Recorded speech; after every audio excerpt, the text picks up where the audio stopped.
So, everybody, we're here with one of our very dear friends, Cynthia Sue Larson, for another exciting conversation. It's always so great. We never know where it's going to go, but we do know for sure that we're all the better for it. And I know that you guys share that attitude with us. We've heard it from all of you. So, we're here with Bill McKenna. Hey, Bill. Hi there. And Cynthia. Cynthia, will you just reintroduce yourself to everyone? Oh, sure. Yeah, my background is physics originally. I got a physics degree from UC Berkeley.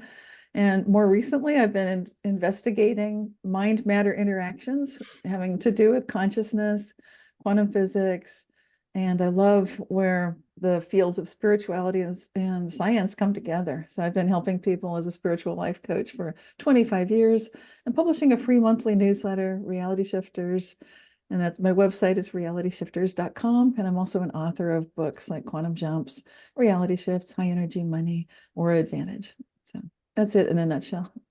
Yeah, and if I could give anybody any advice, go get those books. They are really uplifting, really amazing, and they will change what you believe about yourself and about the world around you. So grab those. So Also, those are available on Audible Audible, because Oh, yeah. I've got them all. Click, click, click, click on Audible. Thank the good Lord, baby Jesus, for that because I need Audible because that you made it accessible for all of us. yeah, that's true. And it's so good if you're on a drive or lots of times you just want to listen to something and a book is perfect. That's a good point. Thank you. It's true.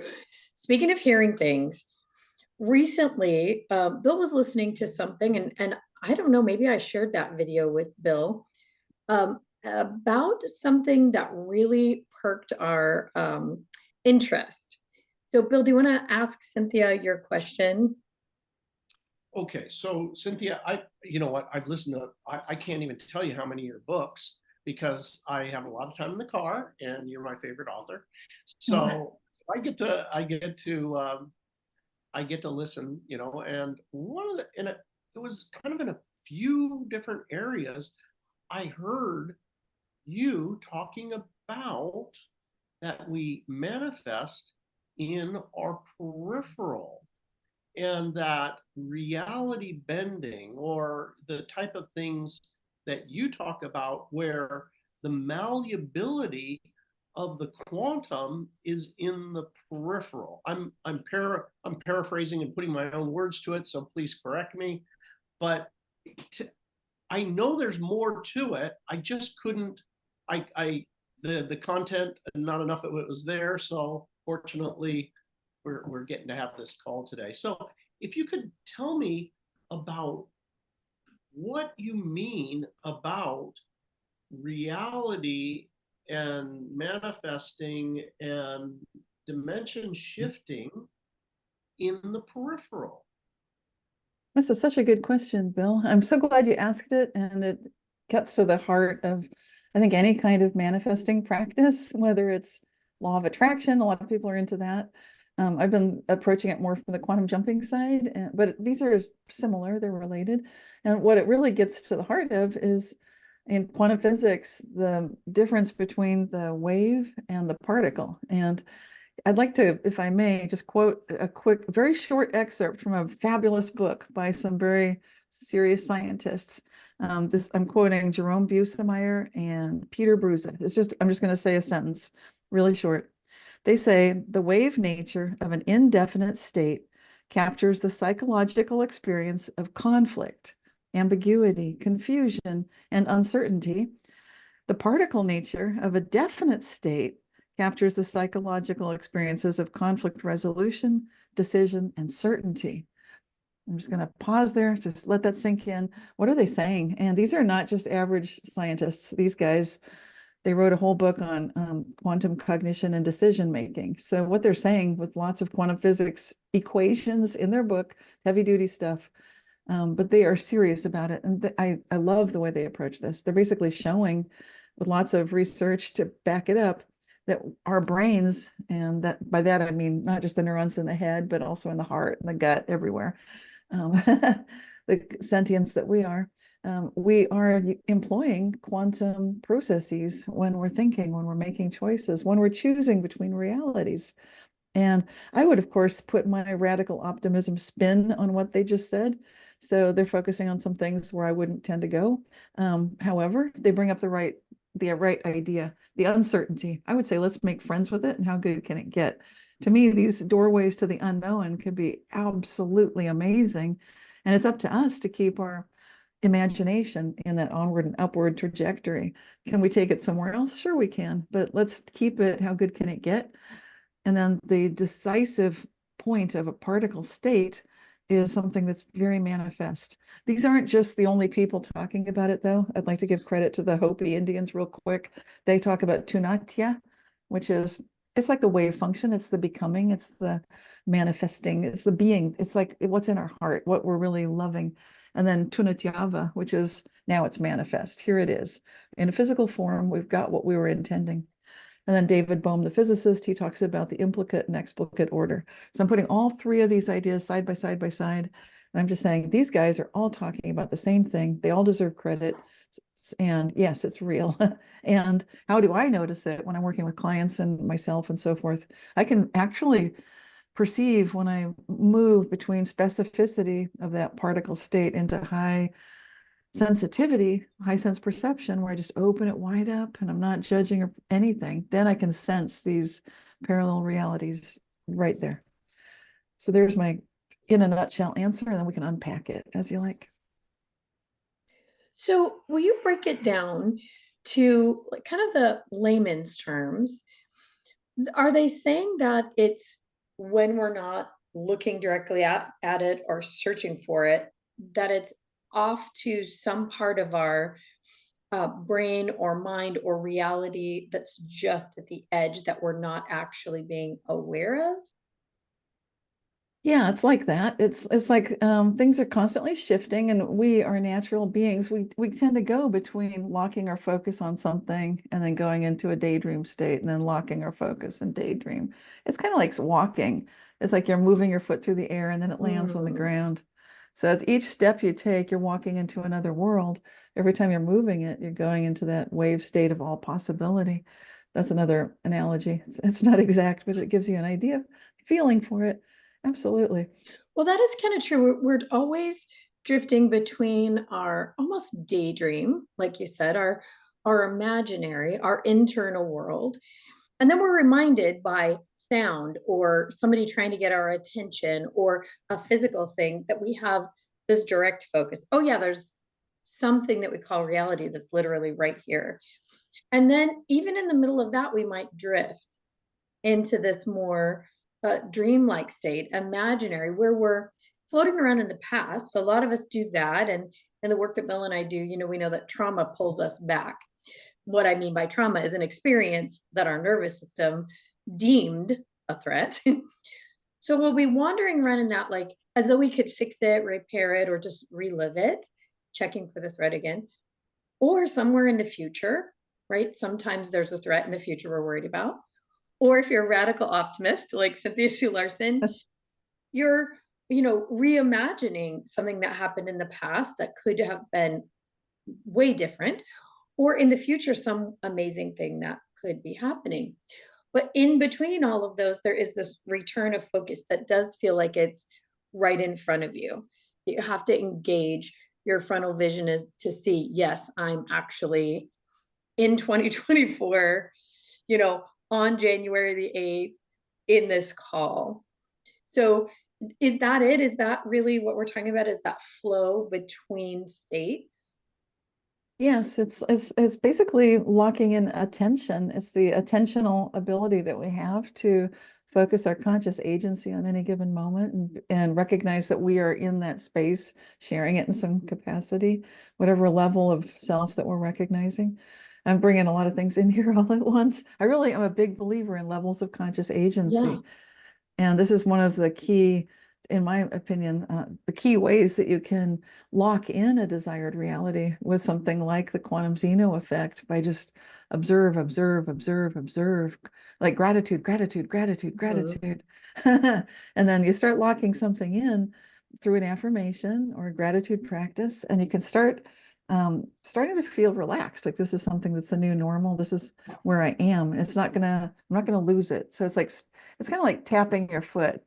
A lot of people that are autistic, they'll tap, tap, tap, tap, tap. They're locking in a reality with that repetitive checking. It's a very fully embodied sensory movement, and it really can help to lock in that quantum Zeno effect, which is interesting. You're talking about bringing the imaginal into the focused, into the now, bringing it out from out to in. And that is where it begins, is in those peripheral imaginal states. Am I getting closer? It's what's constantly happening. It's a natural process. It's like, when are you inhaling? When are you exhaling? Most of us don't notice. This is tunatya, tunatyava, implicate to explicate, particle to wave. We're doing the dance all the time. Like when you're walking, like when is your foot on the ground? When is it moving? I don't know. Right. But it's a flow and we're in it. So we had a particular reason for this specific curiosity, and there are no coincidences, right? Right. And it's interesting that you brought up autism. So this summer, I visited one of our practitioners who's a speech therapist, and her clients are people predominantly with autism or developmental disabilities. And those that have the most severe of these problems are her clients.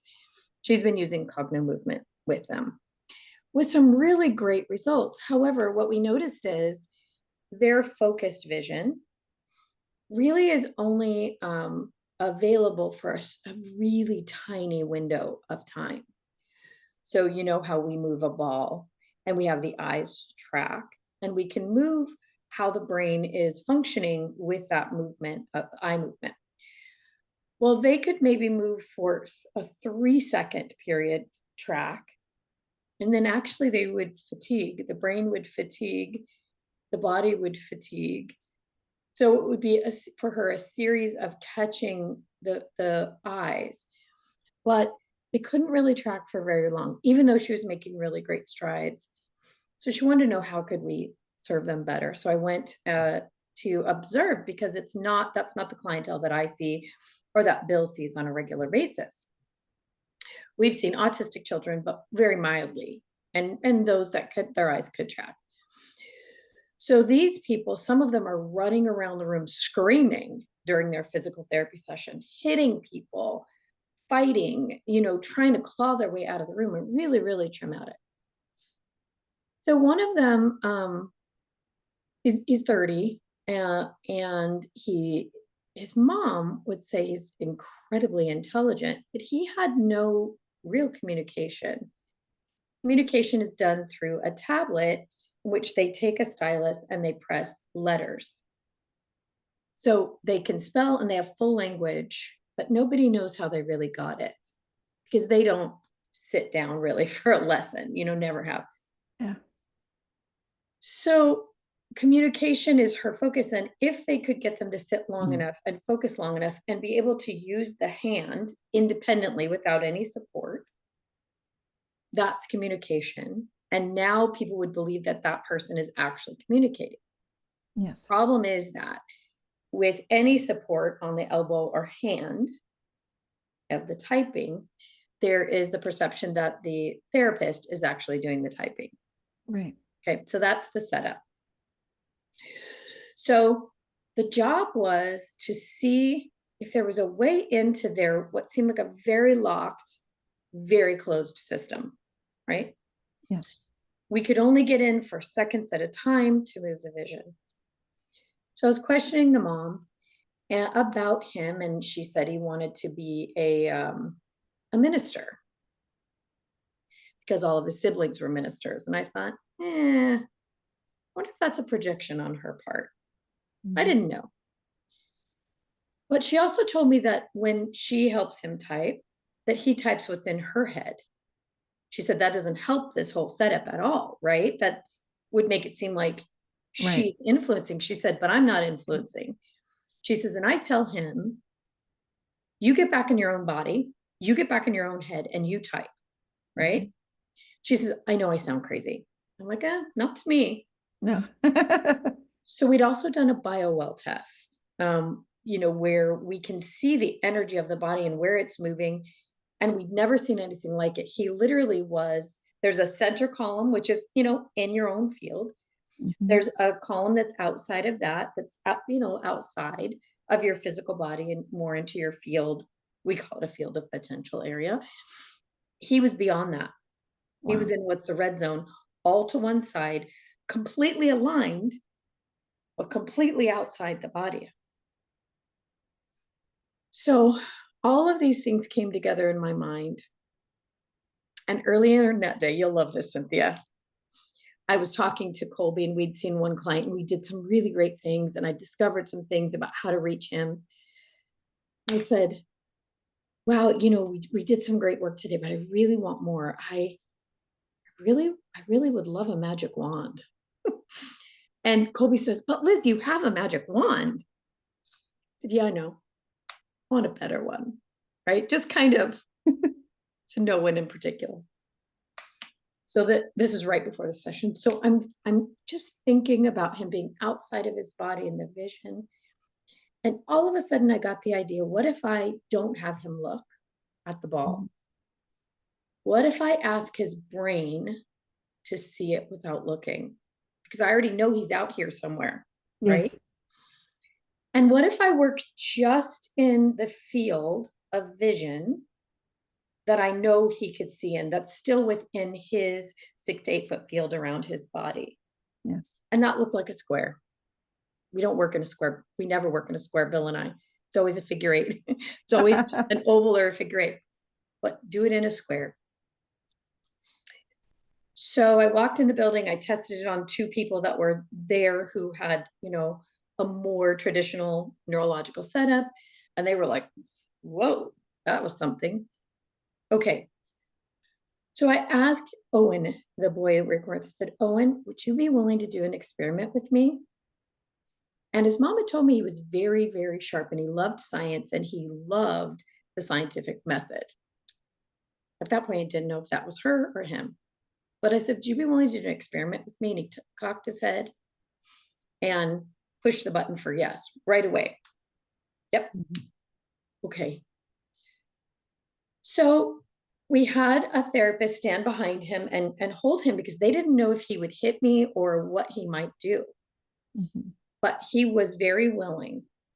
And I said, Owen, would you let your eyes just gaze? I want you to let your eyes rest because I realize how fatiguing it is for you to look at the ball.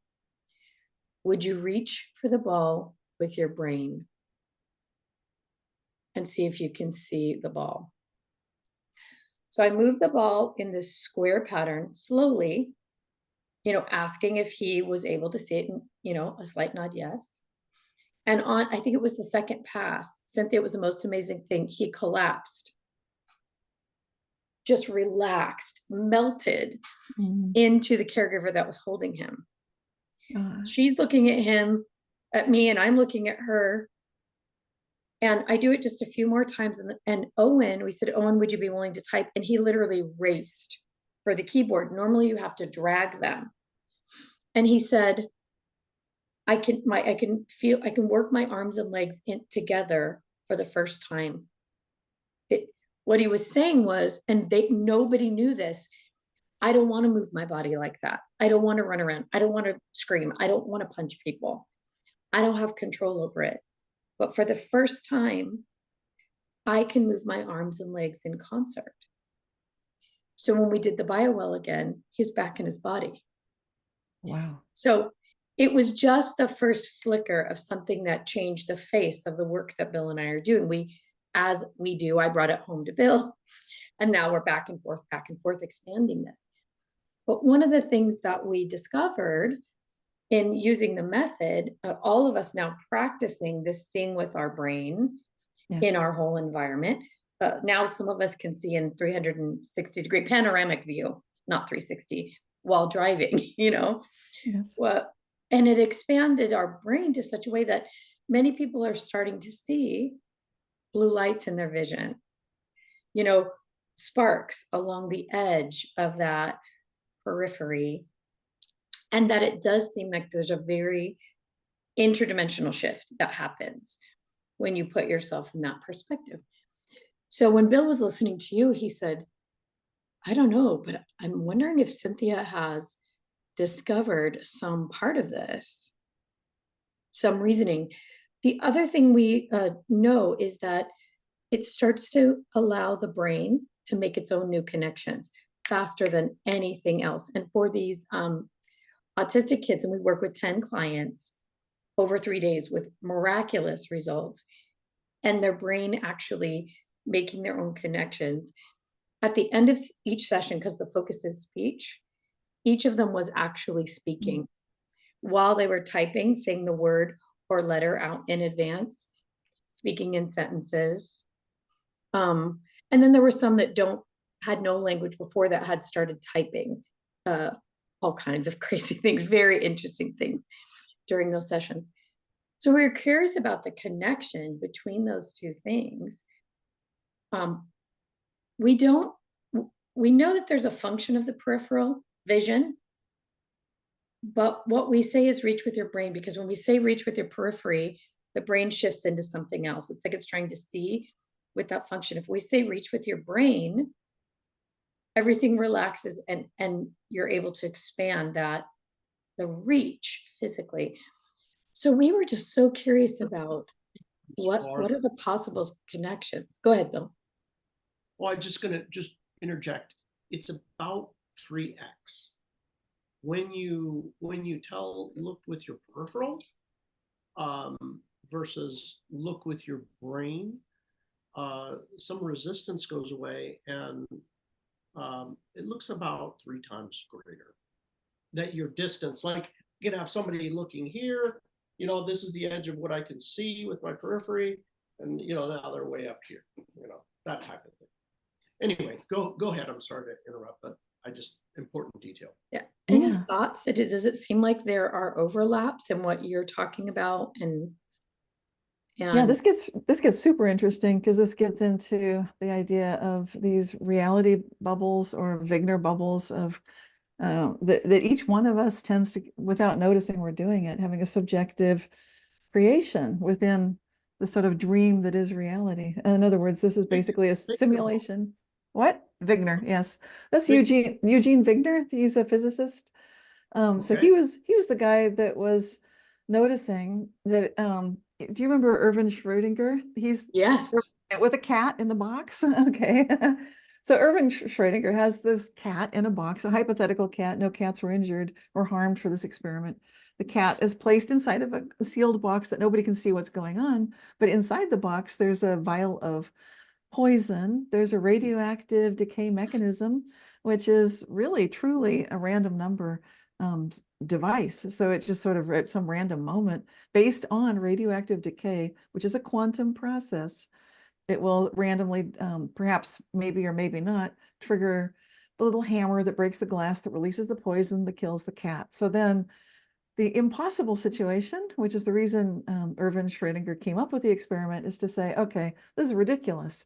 You've got a cat in a box, and you're saying that the quantum particle that's maybe leading to its demise is in a superposition of states. It's either, already triggered the poison vial to be broken or not.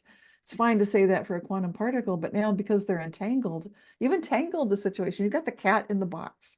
That means that cat is now part of that quantum wave function. That means we're saying the cat is both alive and dead. That's ridiculous. So he's the guy that was saying that. That's Erwin Schrödinger. And now along comes, if that wasn't freaky enough, which is pretty freaky, and that has lots of implications. We're not going to get into everything. But now Eugene Wigner, Eugene was a brilliant physicist also, and he made many contributions to science. One of them was to say, okay, that's pretty weird, but what happens if an observer is observing the observer? What if you stack up observations? What if and I love it because, I love the mathematician that came up with the whole idea of calculus. That's Gottfried Wilhelm Leibniz. I'm a big fan of his, and never mind about that. But it has to do with stair-stepping the levels of conscious awareness. So I'm all about conscious agency. What level are we at? Who are we involving? What's going on? Okay, well, now you've got one observer observing the cat. Maybe it's alive or dead. They open the box, they find out. The observer observing the observer. This gets pretty trippy. They can see both. They can see the observer opening the box and it's dead, and opening it and it's alive. Where are we now? What kind of truth bubble are we in? And the reason I'm bringing this up is I'm not going to get this, I could go real into the detail, but to keep it simple and for our purposes, I love it. You're talking about the periphery versus the mind space. And it seems like these are access codes for people to really recognize that you can go beyond what you yourself are seeing. You have permission to start, like, take another big step back. Take another big step back. I always love another big step back, because then you can always observe more than you thought you could. And we do that through meditation. You found some keywords now to really open that up for people. And what are they seeing? They're starting to see the shared reality between these bubbles of these Wigner bubbles of reality. So you've got one where someone feels trapped and their arms and legs don't function, and someone who really would love them to experience, I know what it is to move my arms and legs together. Let me share my bubble with you. Come into your mind space. Let's share. Let's play. And it starts to open up. And man, you guys are on the threshold of a huge awakening here. Well, what happened next, down the road a ways? We started to utilize this with our concussion set, because we work on people with concussion quite a bit. And we started to work in this realm around the body and ask the brain to reach. So, we use the colored ball with the stripes, of color. And so we started to hold the ball in a position where the periphery or the mind had to reach, and asked, could the person see the color on the ball without looking?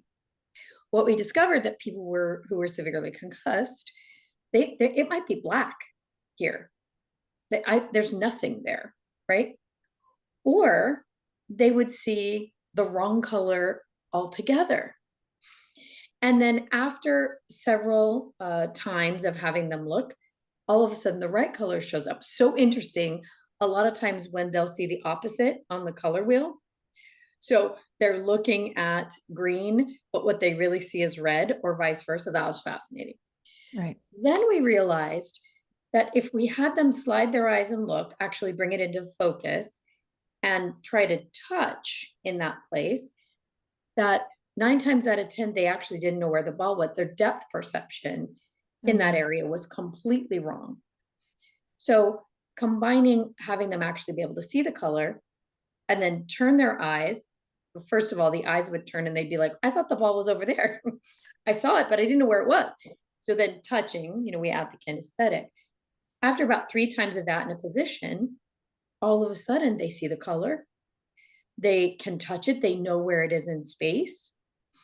And things start to change in how their brain is working around that concussion. Mood changes, life changes, ability to actually see changes. So we discovered that there's a lot about the brain that the brain uses in this area around that we're not looking directly at. Yes. And then there's all of the kind of more metaphysical aspects, where it appears as though we can shift reality in those zones as well. Absolutely. And I want to cite the work of Walter Friedman, Jr., not the senior, not the guy that did lobotomies, but Walter Freeman Jr. He's passed away now, but he was with UC Berkeley, and he was tracking this shared mental space between people. A little bit, it sounds very metaphysical, so it was of great interest to me, of course. And then there are other scientists that have looked into that a little bit, but I think it's starting to open up. I'm starting to see this shared state of consciousness being studied by researchers. So it looks like you guys are on the cutting edge of it as practitioners, but there will be, I think, some evidence to support what you're seeing. And it's so much bigger than people realize, because as you know, and as I was referring to just shortly, briefly, we do have neurons in the brain. We've got them in the heart. We've got them in the gut, and we've got them spread throughout our body. And then even more so, there's this mentality that's outside of the physical being. So how do we bring all this together? And it's kind of a mystery. And what is our true identity? These are things that aren't adequately addressed in the science that I studied at physics, classes at UC Berkeley and even beyond. It seems like we have barely scratched the surface of this. And I would love to see a lot more research being done, but it's, again, you guys are right on that front edge that. Well, it really shifted the face of what we are doing. We don't exactly understand the brain science, and maybe nobody does yet, you know. We've reached out to a lot of doctors and things, but what we do know is that it is radically shifting what's possible in terms of what a person can see and can't see. We're finding that even Bill experienced that people with color blindness, that is starting to shift. Whoa. Is that not crazy? Love it. And lots of other things. But before we move on, Cynthia, I'm wondering, could we take 2 minutes? And I wonder if you'd be willing to just have a little experience. Sure. Would Love you? it. Okay. Yeah. So this is a way we figured out how to adapt it so a person could do it for themselves, because moving the ball through your own field doesn't really work because your arm knows where your hand is, right? Right, right. But what I'm about to show you, it's something that all of us started to practice, and it actually, you can kind of use that as a meditation. But the biggest thing it does is expands your peripheral, your ability to see without looking. So I just want you to experience it, and then you can share what it feels like to you. Would you be willing? Okay. Yeah, just yeah. 2 minutes. Okay. Okay. So what you're going to do is you're going to let your eyes drift just above your computer screen. So if you just gently look at something kind of directly in front of you, and it's just a soft gaze. Like for me, I'm looking at a cabinet right in front of me. You just don't want to look right at me because that gets weird. Okay. All right. So just let your eyes gaze. And then begin to be aware, without looking, of the wall directly to the right of you. Just take a big deep breath. This is a super relaxation. Then be aware of the wall to the right of you. Now begin to notice if you can see where the ceiling and the wall come together at the top. Yeah. And then just let your attention, without looking, let your eyes gaze into the distance, but let your brain reach to that wall and scan the wall from the top to the bottom. And when you get to the bottom, hold for a second. Take a big deep breath, just let yourself relax. And begin to be aware of that corner where the wall and the floor meet. And begin to notice the floor from the right to the left, under your feet, and all the way to the left wall where the floor and the wall meet. Yeah. Just notice what it feels like to be aware of what you shouldn't be able to see. You're not looking at it. Notice what it feels like to be aware of the floor in front of you and the wall to the left. Now begin to notice the corner of the wall to the left on the floor, and let your brain reach for the wall from the floor to the ceiling on the left. Noticing how you're aware of what's on that side without looking. Good. And let your attention scan all the way up to the top where the floor and the ceiling, the wall and the ceiling meet at the corner. Good. And just be aware that you can fully see that corner without looking, where the wall and the ceiling meet. Now begin to let your attention run from the left ceiling corner across the ceiling above your head to the right. Let your brain reach for the ceiling from the left to the right. Okay, now that you've had the experience, we're going to move just a little faster. Reach to the right, let your brain scan from the ceiling to the floor on the right. Move quickly from the right floor all the way to the left floor, noticing that you can see everything in front of you and beneath your feet. From the left floor, move all the way up the left wall to the top of the wall and the ceiling. And then begin to move your attention from left to right across the ceiling. Good. Now come back to just above your head, above the ceiling. Good. And see if you can be aware fully of the right wall and the left wall at the same time. On a big deep breath in, just let your brain reach. Good. And now begin to notice if you're also aware of the ceiling above your head at the same time and the floor in front of you at the same time. Good. On a big deep breath in, begin to notice if you can see the ceiling, the walls, and the floor all at the same time. Good. Okay, that's it. That's the basic experience. That's super cool. What did you experience physically? Oh, it feels so good. It feels so good. It's oh man, I don't even know how to describe it. It feels a little bit like you know, if you have an energy healing, like if you're in a sound bath or get a Reiki treatment, it feels like that. There's a great expansion going on, real activation of all of my like it's like everything's tingling, like but in a good way, but relaxed. So it's not quite like anything. It's like the best part of being in a hot tub and looking at the stars at night, just that relaxed sense of and wonderment. It was kind of astonishing. And when I was on the ceiling, I was seeing myself like, oh, this is trippy, but it was good. It didn't feel shocking at all. It's like, well, of course I'd see myself. I'm part of the room right now. When we But did it for our practitioners, you know, we needed to have people try it on. yeah, A lot of us ended up outside our houses. yeah. After you know, a few minutes, if we did a 5-minute session of it, pretty soon you're in your backyard or in your front yard or Well, above yeah, your house.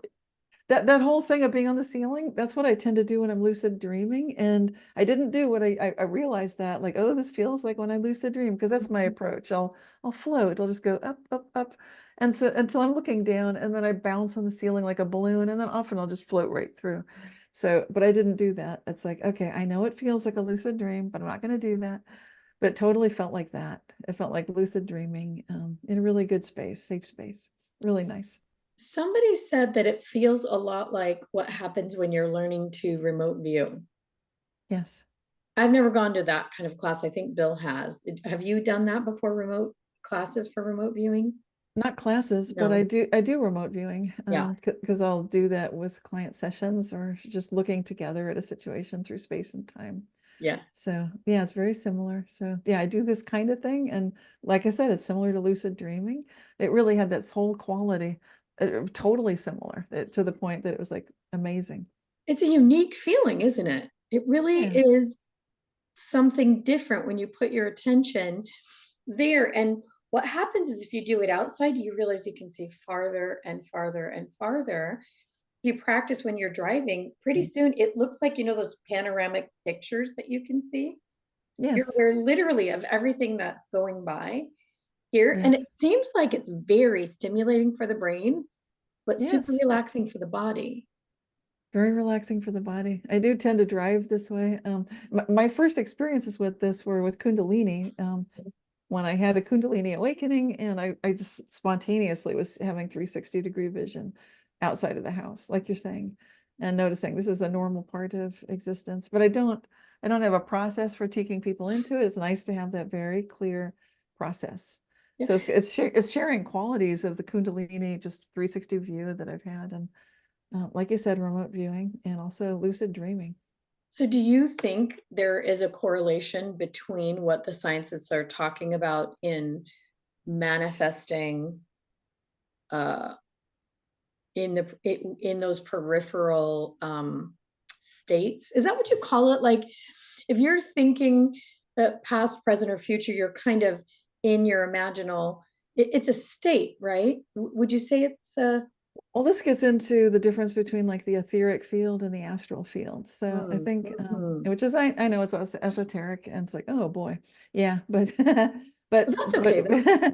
yeah, to me the realities they spring forth from the imaginal realm, from the it's kind of like the when you get into the awareness that you are a conscious creator, that you're not your thoughts and feelings, and you're aware of your you do the step back thing, kind of like with the room, but instead of physical space, you're looking at mental space and you're noticing I'm not my thoughts, I'm not my feelings. So you're doing similar to the room exercise, but you're stepping back and observing, and then noticing, what the heck am I?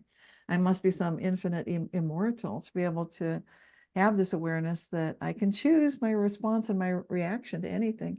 So from that viewpoint, that's getting into this realm of astral creation, which is, I'm not advocating everybody take a deep plunge into it, because in fact, I would recommend get strong first, because what happens is you can run into anything. And so to do well on the astral, you need to have a command presence, which means that no matter what you face, you're cool, because you can challenge it right back. It looks you in the eyes and it's the abyss, and you're looking it in the eyes and you're the abyss. It's like, oh yeah, I see you and raise you. So if you've got that attitude, you're cool. I mean, that helps a lot. And then just to basically have radical optimism, that helps. And respect helps. So if you can come in strong in these areas, okay, maybe then it's okay to do that without guidance. But I'd really recommend people be careful there, because everything is there. And this is where reality comes from. That is the creation point for all of these realities. They're all there. It's very interdimensional. It activates us at all levels of our dimensional abilities, which we're playing with in our three-dimensional bodies through four-dimensional space. And then chakras, I think, are a very strong analogy to these dimensional levels of consciousness. And so if you notice, when in different daydreams, are you at fifth dimensional consciousness, looking at, at this chakra here, or sixth, or seventh, or eighth, or ninth, which level of conscious agency and dimensional consciousness are you employing right now? That's a big factor of all this. And so the astral that I'm talking about, it's kick ass, but it also seems woo woo, airy fairy, like nothing can be real there. That's nothing could be farther from the truth. All of the true magic, all of the true manifestations where it's like, what the heck is that? That's a straight out miracle. That's coming from this astral realm, and we all have access to it. Again, I'm not recommending people dive into it. I'm talking about it, but that's something to really respect. It's sacred space. I think there's a reason that humans, we are going slowly. We're learning by baby steps. We're playing with remote viewing and astral travel, and the stuff we can do. But this other stuff can get kind of something else again. What about the light spectrum? Something that occurred to me when we started doing this work and people started to see, and it happens in our work occasionally, but more rarely, where people will see blue lights in a specific eye position. But with this, it's more likely that people are going to see blue lights. So, on the periphery, or, if you move eyes one direction and let your periphery look to the other. But something that occurred to me is that the thought that we can see 1% of our light spectrum, humans in general, and if we could see 5% of our light spectrum, what's right around us right here might be shocking. So it occurred to me that maybe there's a possibility of seeing a little farther into the light spectrum, especially where we see colors turning on for people, with this other type of vision. How dogs seem to be able to see things that aren't there, and also babies a lot of times too. But as humans, as we get older, our vision comes in like this. We don't roll our eyes around. We're not googly eyed like little kids. We're not looking at everything. And also we're taught that our vision, what we see, is reality, here. But what do you think about that? That maybe there's an aspect of light spectrum that shifts. Yeah, absolutely. We can see into the future too. Like some people experience that. They're constantly, like I think you mentioned dogs. I think some animals are very psychic. Because if they know I'm a protector, then they know it's okay to be viewing 5, 10 seconds, 30 seconds into the future. And so they're going to notice something before there are any visual or auditory clues. And it's just straight out psychic. But people do it too. People do it too. We do it too. And when you know that you can and give yourself permission for that, how good can it get? It's my favorite affirmation, because it just opens all the doors in a very positive, productive way, and without the downside. And then we can start exploring, like, how many of these capabilities do we have? We have quite a few, I'm sure. Looks like when we look at quantum physics, these are potential quantum superpowers that we have access to. It seems like it, doesn't it? It really does. Yeah. I've been hugging the conversation. You want to jump in, Bill? Do you have anything you want to Gosh, you know what? I am just enjoying myself. This is like watching the best movie. I, you know, I'm just absolutely fascinated uh, uh, by this whole bubble effect. You know, I think you said Wagner bubble. Eugene Wigner. Yeah. Wigner. It's Okay. spelled like Wigner, but I'm pronouncing it the German way. Okay, So Wigner. it's what, yeah. So is it basically Wigner is basically saying we have our subjective reality, and truly it's subjective, and that like Liz is having her own experience, you're having your own experience, and I am having my own experience, and we think we're all like, well, we certainly are seeing the same thing, but we're not.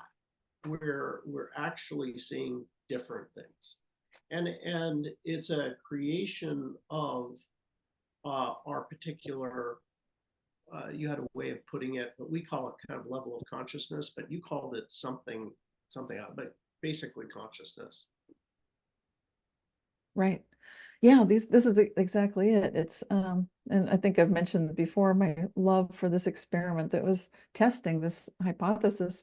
Eugene Wigner was asking the question, what would happen if there's an observer? He was, physicists, when they're at their best, they're troublemakers. They're basically raising a question no one wanted to look at. Like, oh no, don't ask that.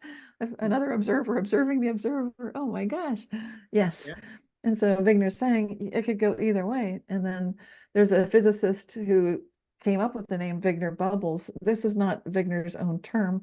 This is the terminology of an Australian physicist, Eric Cavalcanti, taking a look at the whole thing. And he was basically saying what Wigner was really doing is he's creating this possibility that these different realities are part of our own subjective experience. And so it's amazing that we can have an agreed upon reality. And it's partially, this is a conversation to have in light of the findings from the physics experiments published in 2019, conducted at Heriot-Watt University in Edinburgh, Scotland, and then in Vienna, Austria, where 6 entangled photons were set up in the double slit experiment apparatus.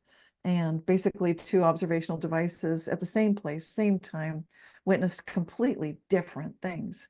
And these are trusted observational devices with completely different observations. This is what Wigner would have said. Yes, I would have predicted this. And the troublemaker, looking at if Erwin Schrödinger wasn't bad enough of a troublemaker. I'm saying troublemaker, in a fun way. They're good for us because they're inviting us to take a look at what we presume that all of reality is one objective physical thing that's always the same. And those of us here today, we suspect strongly it's not, based on what we've seen. We've seen enough things to show, wait a minute, there seem to be subjective realities.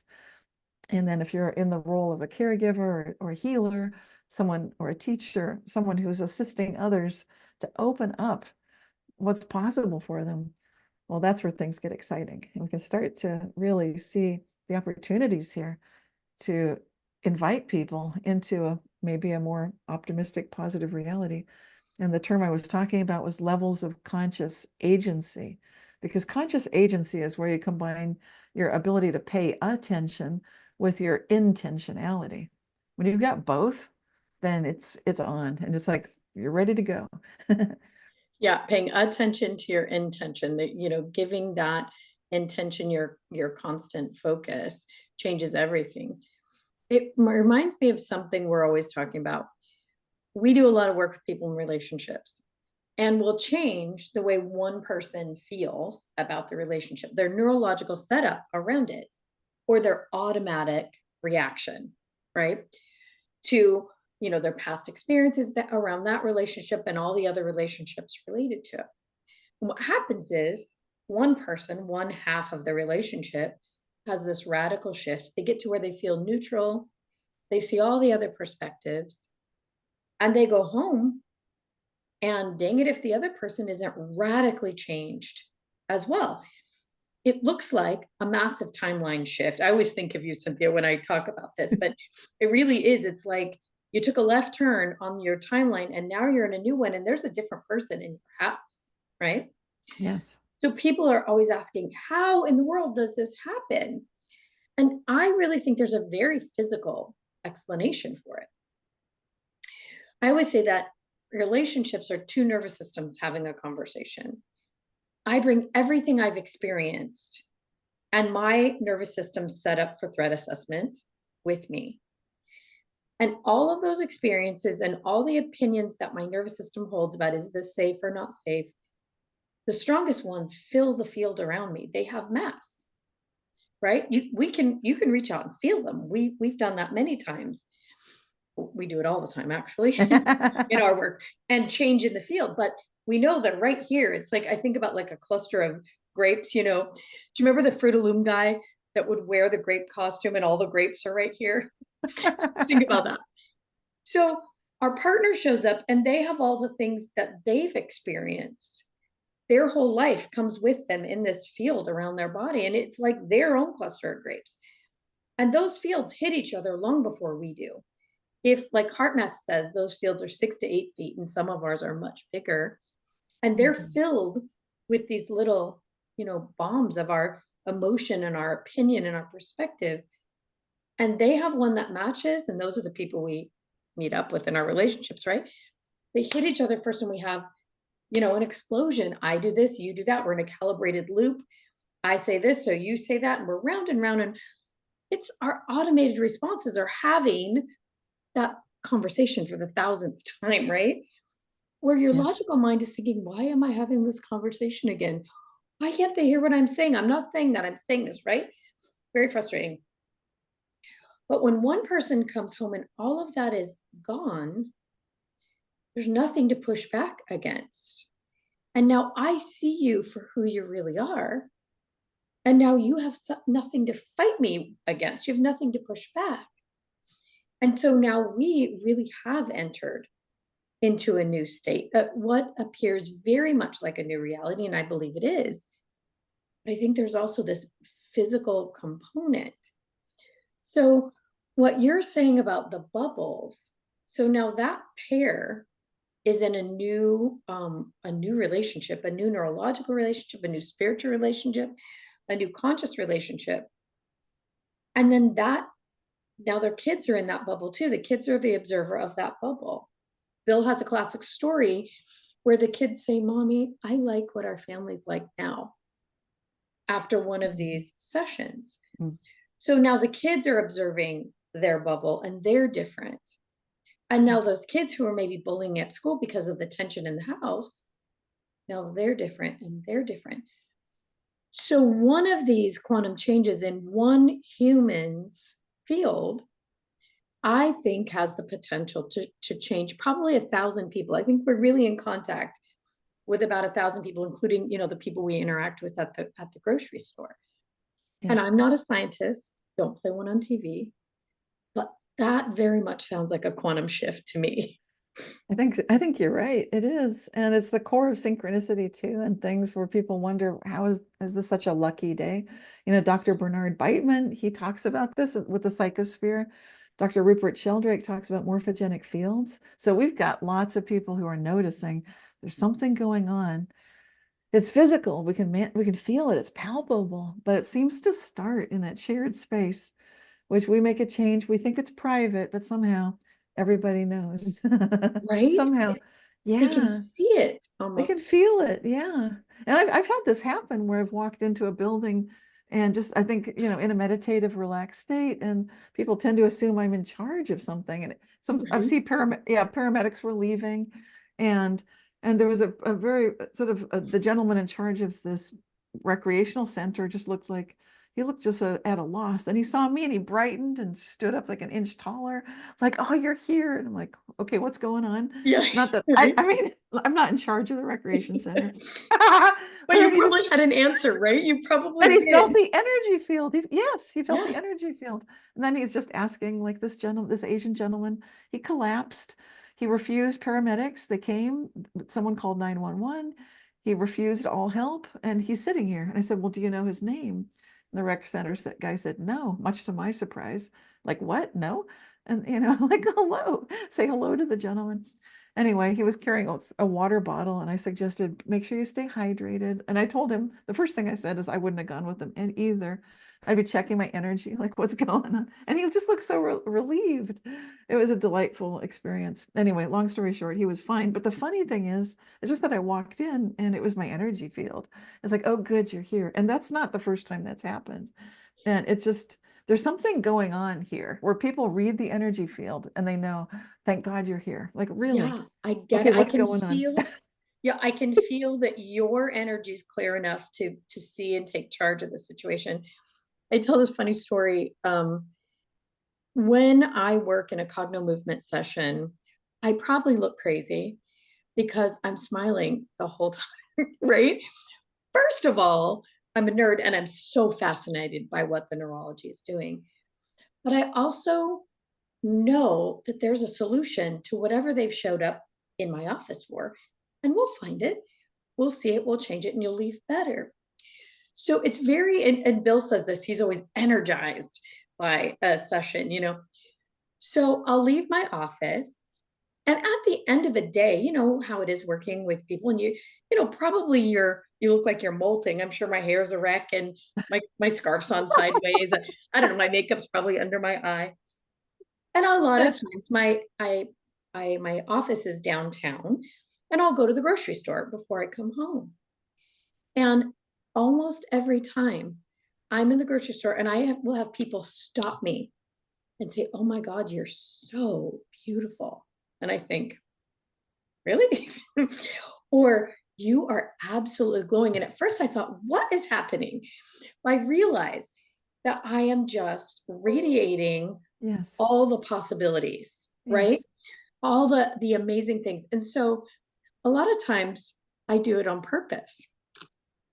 So on the weekends, we go shopping or whatever with my husband, and I hold myself in that state, and people will stop me and say, "Oh my God, you're yes. so beautiful." And after a while, he'll be like, "Okay, you need to stop.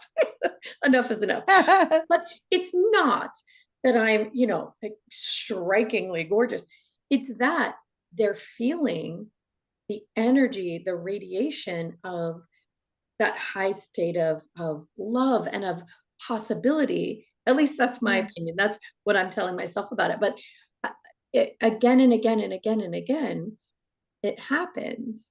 And it speaks to me of these Wigner bubbles. Like in the bubble surrounding me, that's what people perceive.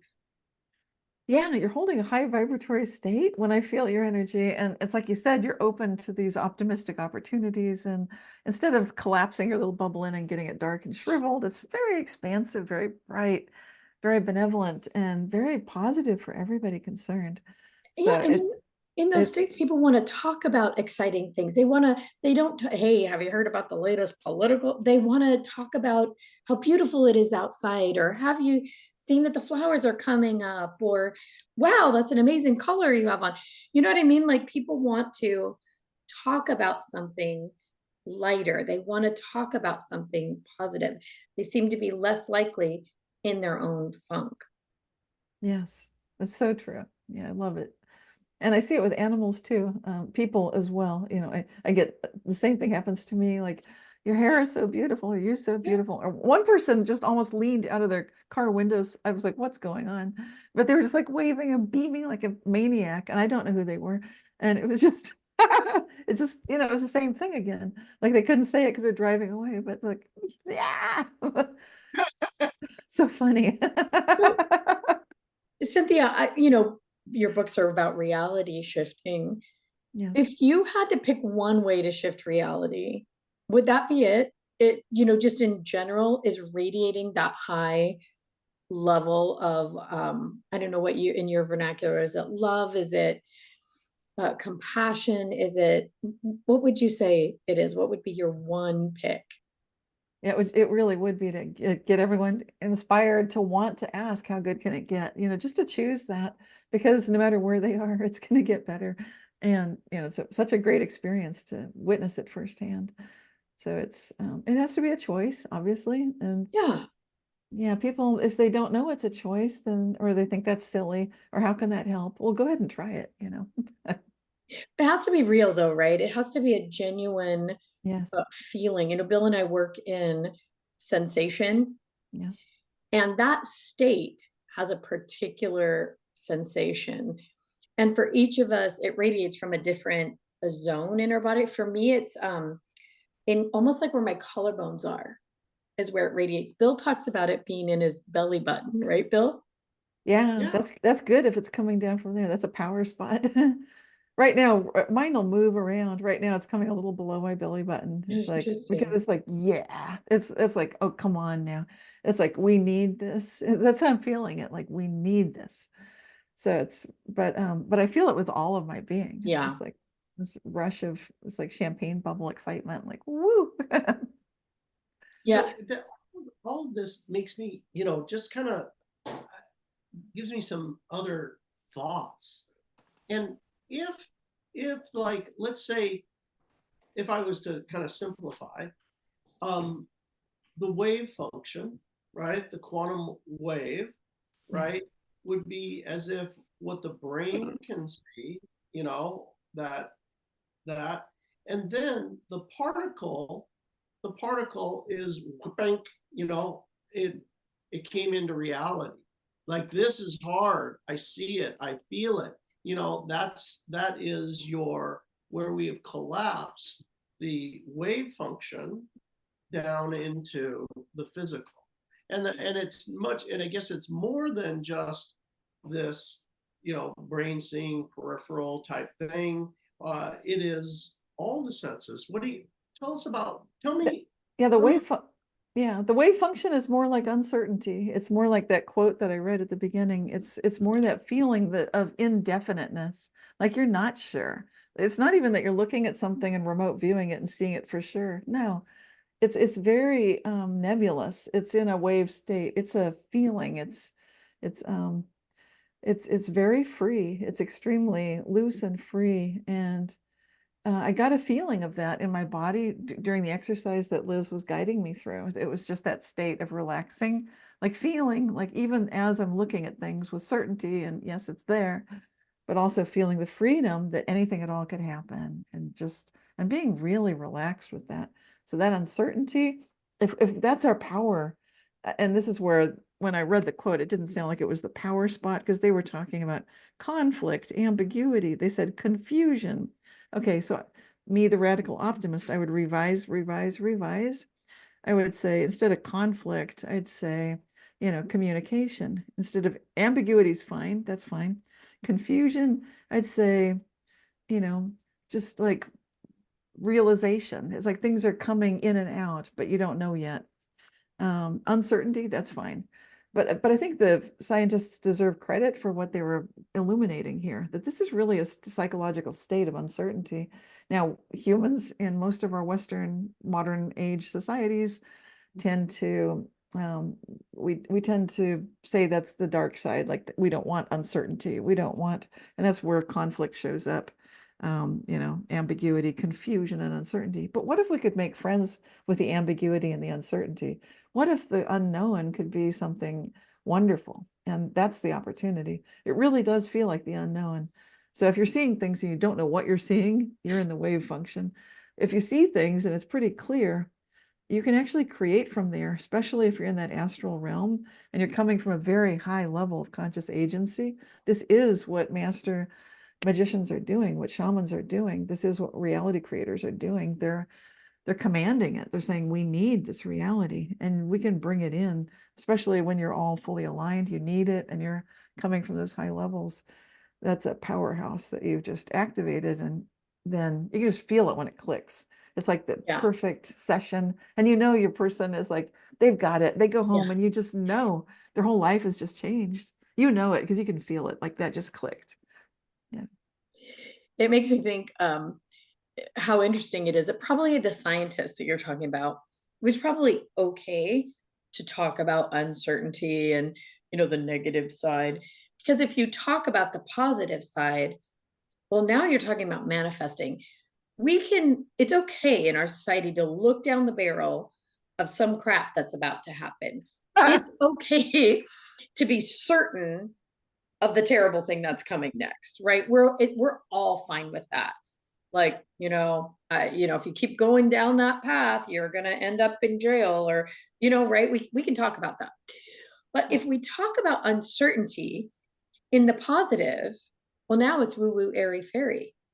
If I'm 100% certain, and there is this physical setup, like you said, where you feel absolutely calm and certain and stable, and you can, in that imaginal, like you're talking about in your mind, know for certain that what is coming in your timeline next is that very lovely thing that I like and that I choose.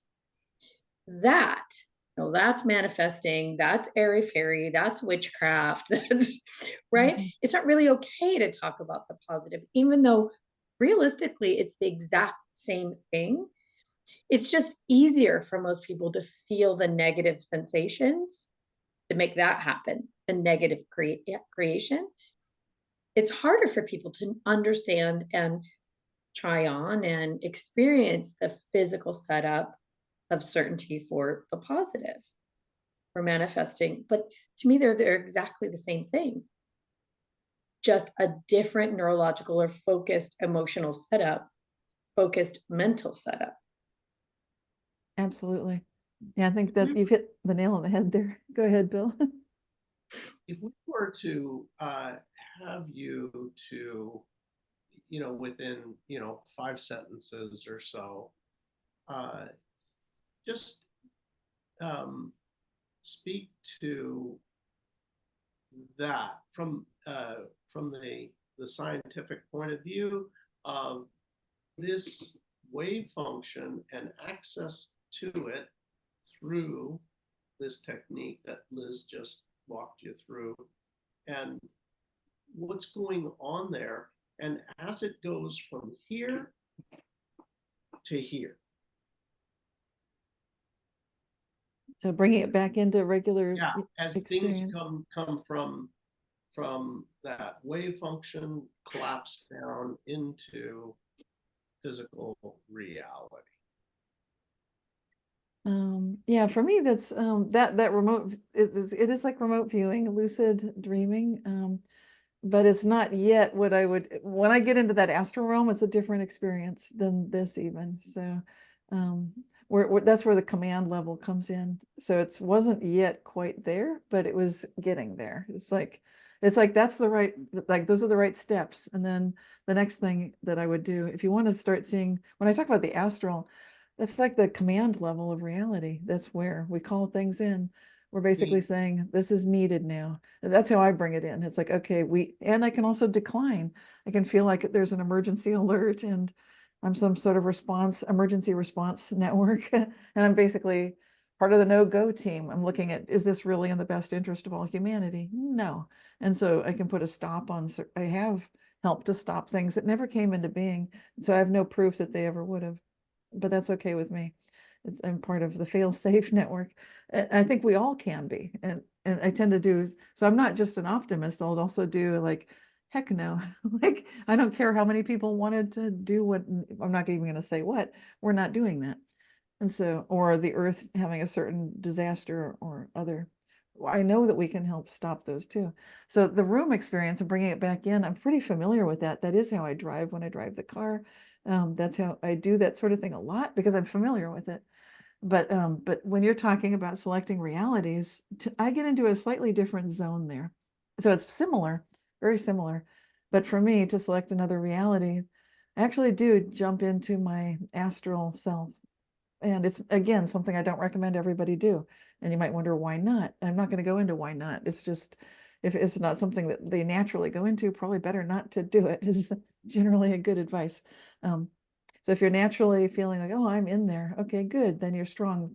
You can't stay there if you're not strong there. So, but that to me is where the reality comes in. That's the one that we draw from, where we have a command presence or not, that you're working with other beings there. It's a very active, buzzing area. Oh, I didn't mean to get into that all at the last minute here, but that to me, when you start calling in other realities, we can glimpse them. The periphery thing, the expansion thing. I love the words you're using there. This is good. and getting people to the awareness that they have a bigger reality. I really think that's the kind of the first step for people.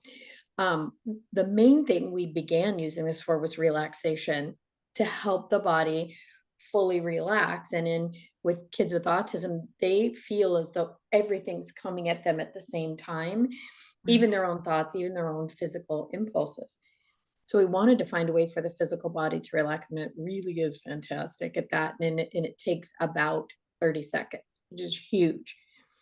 But I think the second piece is, and which is the first step in being able to access different realities, is expanding that bubble, feeling that expansiveness and the awareness.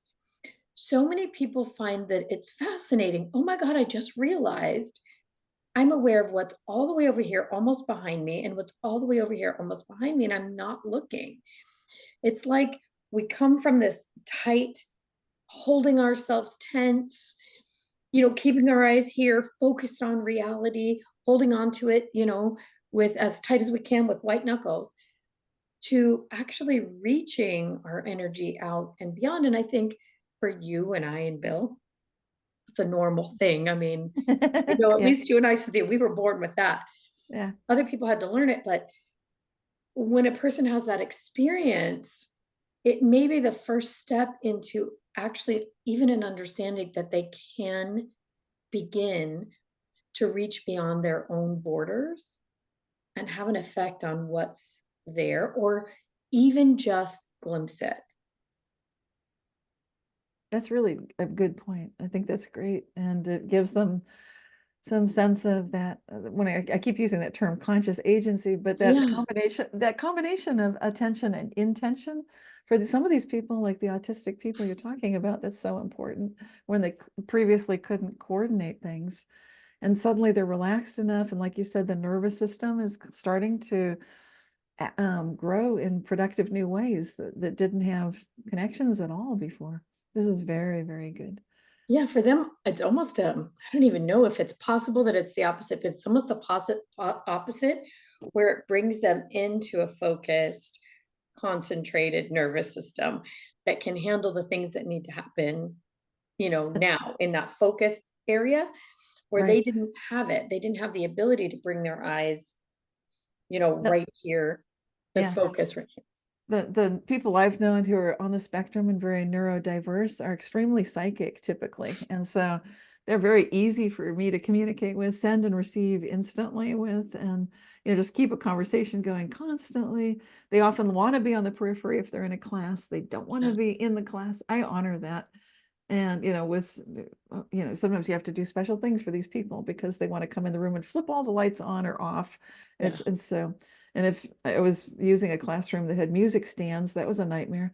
So I'd come into the room half an hour early and just maintain the space before the autistic kids came in, because I don't want them flipping all the lights off. I know they like the dark, but then people can trip on the stairs, and there can be problems. So anyway, but what I found effective in my limited experience of this experience, teaching autistic kids, was they just thrive when they get the opportunity to be respected on the periphery, when they can participate, and so maybe they're closing their eyes, but they can hear my voice and they know what's going on. We do meditation, that helps. Working with mind, body, spirit coordination, that helps. Every little bit helps. And even if they're not doing something, they are in it. And I know they're in it because they're so psychic. They're right there.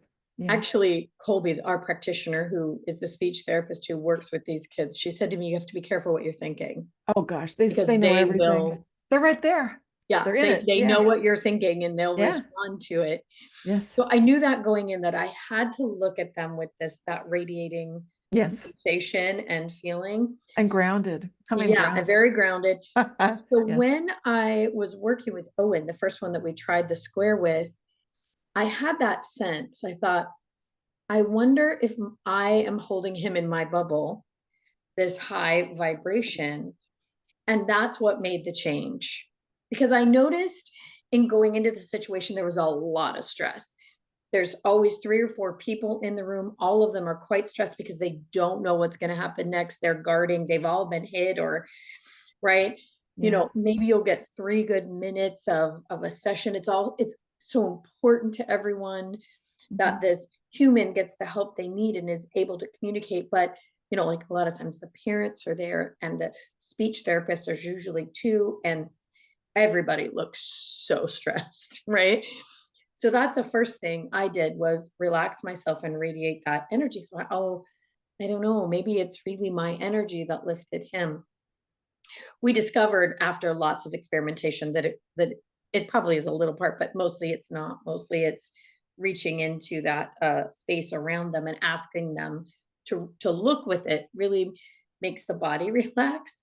But I want to give you credit because you came in grounded, you came in Yeah. energized, and without that, forget about it. I don't Yeah. think there's no practitioner if they're not grounded and not energized, it's not going to work so well. So Well, I please made that don't just observation, you know, yeah, and don't you guys all look so stressed. We've got to shift that, because if they're so sensitive, they're reading you, they're just bouncing off of your stress. And it gets bigger and exactly. bigger. Back to that, the bubbles, you know, Yeah. we're Yeah. running into each other's stress and just creating more. Sorry, Bill, you were going to say something. Oh, just to validate what you guys are both saying. The work of one of our practitioners, Colby, who the kids started communicating after this work, and one of the communications, the question was asked, "Hey, why don't you type to each other? The other autistic kids, why don't you communicate?" And it's like, Why bother? we already know everything we're thinking. I know Exactly. what they're doing. I know what they're thinking. We Exactly. don't have to. Yeah, they don't have to. They don't have to, which is very, it's that kind of next level. They are next level. That can do that. Absolutely. Yeah. Yeah, but it's still valuable. It's good to show them that there's still things to learn, even in it's kind of like dropping down into this physical reality. Like, come on back down, you guys. Come on Well, down. what I discovered, you know, working with those 10 different clients, and I've heard this said a lot of times, you know, they're next level or they're the next generation. There's a lot of pain and a lot of suffering that goes with that very particular physical setup. Um, you know, their bodies are in pain. This is something nobody knew. But the tension in their muscles and their bodies are just in pain. The suffering around being so desperately misunderstood. So I noticed that a lot of the kids will have baby books. You know, they're in their 30s, but they have baby things. Yes. So as an outside observer, I have to ask all the questions. And I said, why don't you have them read something that's a little more, we know they can read, we know they can write, something a little more age appropriate. And they said, oh, no, they like this. It keeps them safe. It's familiar. So I said, forgive me, but I'm going to ignore that and do something else. And so I started to talk to them about things that I had been giving clues that they were interested in on their level at their age. And again, as we were doing this work, I saw another down regulation and the eyes moved right toward me like, did you just see me? Are you actually talking to me? So like with Owen, I said, Owen, I understand that you would like to be a minister and that you'd like to go to university, and right across the street from where he lives is a Brenathan University. And I said, where would you like to go? And he typed Brenathan University. Interesting. And I said, well, I'm interested in theology as well. What interests you specifically about theology? What would you like to study? And he sat for a minute and he did the very typical thinking face. You know, finger to chin, eyes kind of up. And I wasn't sure if he was going to answer because this is very early in this him communicating more fluidly. And he said, I would like to study about respect and gratitude. I mean, there wasn't a dry eye in the building, you know. And then we talked about, you know, a scientific method moving forward in the work that we were doing. And would he be willing to participate? Absolutely, yes. I asked him if he'd be willing to let us name the method after him at that point. And I said, can we call it the Owen method? And he said, no. I said, no. And I got to thinking, and his mom said he's very interested in the scientific method. I said, oh, would this then be called the Simmons method? Yes. That sounds more scientific to him, right?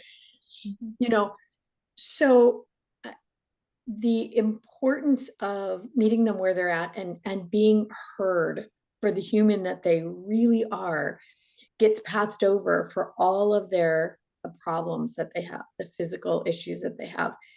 And there's so much static and input and sensation that they're picking up, stress from all of us, that all of that sort of goes somewhere else. And what you see is a very infantile acting creature that is not any of that.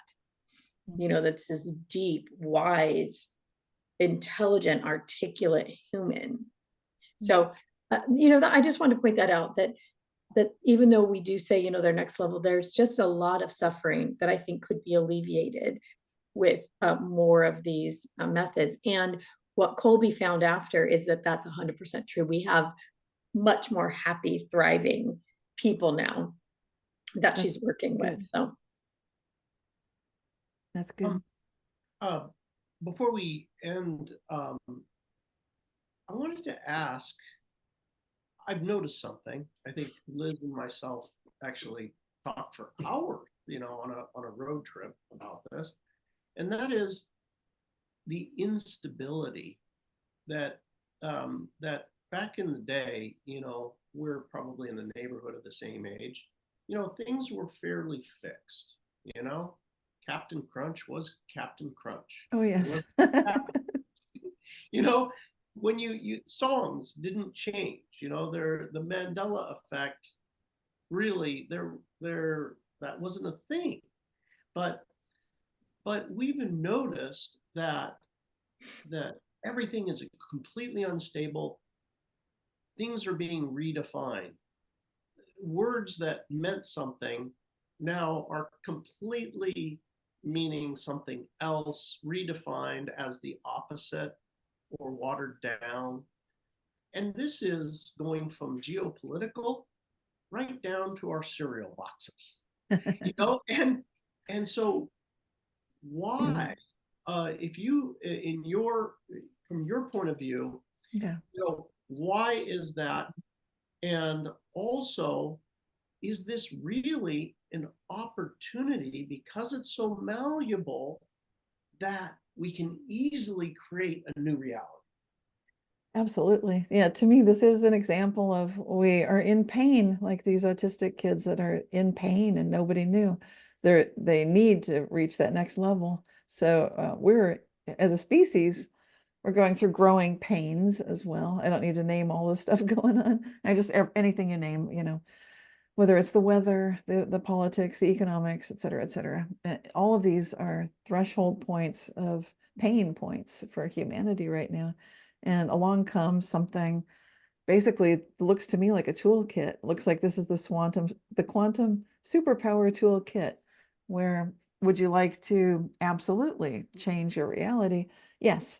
And so it's giving us first, just like with personal reality shifts, personal Mandela effects, we can experience that we can manifest a parking space. We can do little things. We can take something from losing a sock in the dryer and moving it into conscious awareness with attention and intentionality, and start manifesting or choosing how to change timelines.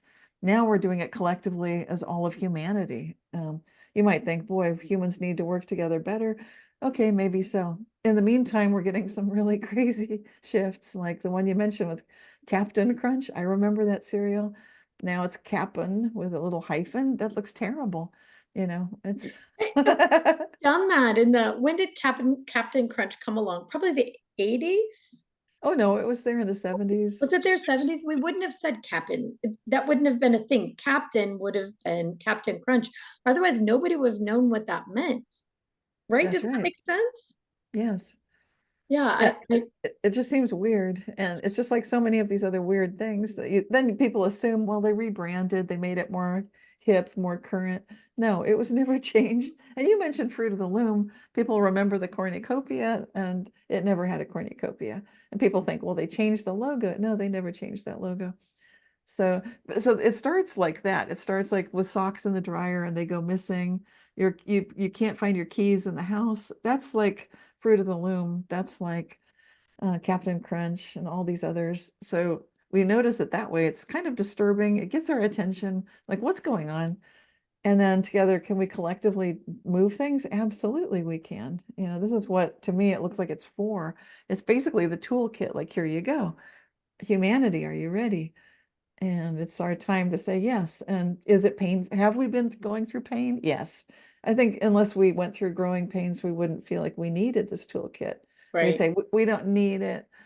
So like the autistic kids that use telepathy, why bother typing when you're telepathic?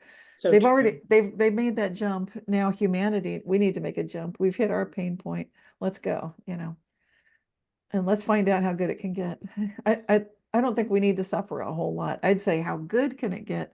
Let's instead of, you know, let's go through as much. I'm not even going to say the alternatives. Yeah. Forget that. That's what Are we? our ebook is called Suffering is Optional, because I think if humanity can get to that place, I Yes. think everyone, so many people, not everyone anymore, because we don't, and lots of other people don't, but a lot of people really believe in suffering. It's necessary. You know, our religions, uh, populate our brains, our fields with that idea, It doesn't our, work in the astral, though. Believe me, that's the wrong attitude for the astral. So anyone feeling like I want to go in the astral, if you're in that and their mindset, suffering. don't go there. Don't go there. Don't go there. Yeah, because you're going to find you're going to find your match. I think that's the big thing with manifesting. If people could understand, if they're emitting suffering, that's the only thing the universe can deliver is the match to it. It's just it's not there's a source of suffering. It's just that that idea is out there and floating around, and you find it. You find what you're looking for. If you could understand that equally, the joyful expectation of something wonderful finds its match. Right. If you can find that state of joyful expectation and love and radiance and consciousness and beauty, those are the things that start to show up more and more and more and more. It's also important to be able to take a stand to respect yourself enough not to go into the suffering, the evil, to be able to take a stand, look evil straight in the face and say no. And if people can't do that, don't go into that astral. That's all I'm saying. And I know I'm warning that I'm talking about it because we're talking about where do these realities come from? Well, they come from the astral, the imaginal. Yeah, exactly. Well, even not in the outer astral. um, my daughter and I started this practice of, people around you start to get sick, Yeah. right? And then, you go to bed and you start to notice that little tickle in the throat or the sinusy headache. You're like, oh, dang it, I'm going to be sick in the morning, right? So we decided to be like, oh no, I forgot. I'm fine in the morning. Oh, I forgot I'm totally better. And shockingly, that's exactly what happens. Totally fine in the morning, totally Mhm. better 10 minutes later, or you've forgotten about it entirely. And 3 days later, you think, oh, I thought I was getting sick. Oh, wait, I got to remind myself again, totally better. That to me feels like it's right here. It's just right. We Yes. don't necessarily have to reach into the astral or beyond for that. It's one of No. those things you can remember. Oh, yeah, I'm getting princess parking today. Oh, Yeah. yeah, there's no traffic on the freeway today. I think I You know, mentioned that in Quantum Jumps, the one about getting, thinking that you're getting sick and reminding yourself, no, I'm just getting better. And also the one about not feeling like maybe I didn't get enough sleep and like I got mhm. plenty of sleep. Yeah. These are really easy, good ones that people can work with. Yeah, a- Absolutely. absolutely. Yeah, I had one more thing, Cynthia, I wanted to ask you about. It was quick. Is there anything else you want to ask her about before we go, Bill, so I can remember it? Yeah, well, actually, just confirming, you know, um, is that do you see like an acceleration of the instability? Like as time goes on, Yeah. even more and more malleable, or these changes? Is this because you're involved in the Mandela? Yes, we're in the thick of it right now. I think this will be the apex year. It's kind of like this is going over the waterfall this year at the end, by the end of this year. So the end of 2024, just looking at all of the different indicators that show where we are. So this is the rapids. There's a convergence of timelines. So the reason if people are good at standing strong in the astral, we need them there because, and they know it already, because we're the team that's basically saying as the timelines converge, these are the good ones we're choosing for everybody. And then the ones we don't want, we're saying, no, no, we don't need those. Thank you. We declined. Thanks for the invitation. So it, but this should be hopefully smoothing out and getting a lot calmer into 2025. But this is going to be something else. But again, how good can it get, right? So Beautiful. Yeah, what other possibilities are there that are greater, better, happier, more joyful? They're all there as well, yes, equally. yes. And I think And that's the hardest thing to convince people of, because they believe there's a source of something negative all the time coming at them. But there's as I a think, a greater source of possibility and better. there's power in the unknown, and that's what our invitation is to start dancing with joy, with the ambiguity, with the unknown, with the unexpected, and just say like, "Oh, that's great. This can be fun." So loving it, even like, yeah, I love the unknown because that's where all the possibilities are. But that's the reason I keep talking about the astral today too, because we're in the collective. It's coming together. It's a little different right now than it's ever been before. So I am talking about it. So There, an 85-year-old man today, Bill's client, was his wife, and they were outside chatting, and he was, kind of stayed behind and was chatting with me. And he said, I think we're in a place right now where work, he was talking about our work, work like yours, where it's all becoming possible. And he kind of waited expectantly to see if I thought he was weird or not. And I said, absolutely. We feel that way too. It's becoming available. yes, And just like what happened when I was working with Owen that day, if I was quiet and reached for another possibility, a greater and greater and greater one is there. But for me, it all depends on whether or not I'm willing to reach for it, to look for it. And I think the more of us who are aware that the possibilities exist, those yes. really cool ones beyond anything we've even imagined, Gosh, yes. the more of us that do that, the more of those super cool possibilities that we can't even think of right now start to come into reality. They absolutely do. And we see that with the Mandela effect, like the improved locations of the organs in the body, the heart moving to the center, the kidneys moving up under the rib cage, more protected. So all this body temperature dropping a little bit, like lots of improvements are happening just instantly to billions of people on the planet. And this is, it's so good. How good can it get? How good can it get? How good can it get? Oh Okay, my you guys, I God. think that's a mic Thank drop right you. there. Well, thank you for all you're doing. And this is such a great conversation today. Thank you, Bill. And thank you, Liz. I really appreciate the work you do. And I just love who you are. So, Oh, and back at you. We love who you are. It's always so fun. It's always such a fun expectation getting ready to talk to you, because I know I'm going to think about things completely differently after chatting with you, but not just completely differently, just happier as it's like, well. I think More joyful. we're like kids. I like playing with you guys. And I mean that in Honestly, the best way. I wish more people would think about the kind of work that we all do as play. Yep. That's what it feels like to us. When we're in it and doing it, that's why I grin like an idiot when I'm working, because it's a play. It's like, oh, what's going to happen next? And oh, what if I try that? Or what if I look at it over here, right? Yes. And I think what you're saying is so true, that it all feels very, very malleable. There doesn't ever seem to be one answer to me. There's probably 1,000 different ones. And I always think, shiny things, which one do I choose?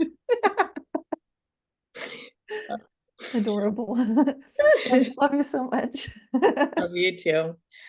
All right, you guys, you ready to say goodbye, Bill? Let's hit the stop record. Okay. Yeah.